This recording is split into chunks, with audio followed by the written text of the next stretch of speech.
ating balita, ipinag-utos na ni Pangulong Ferdinand R. Marcos Jr. sa PhilHealth ang pagpapatupad ng one-time waiver para sa interes ng missed contribution ng mga employer at self-employed na Pilipino sa ahensya.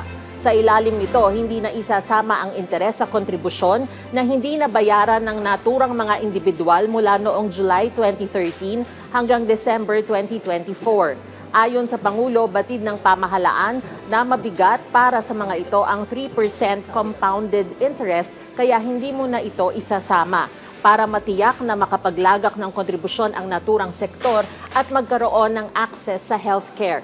Nakapaloob dito ang pagbibigay ng 1 taong palugit para sa mga hindi nabayarang kontribusyon sa kaparehong petsa.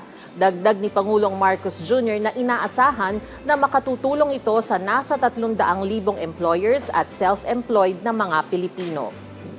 Ihikayat din natin ang ating mga employer na i-update na ang lahat ng information ninyo at magrehistro irehistro ang mga empleyado ninyo sa yaman ng kalusugan o yung ating tinatawag na YAKAP program.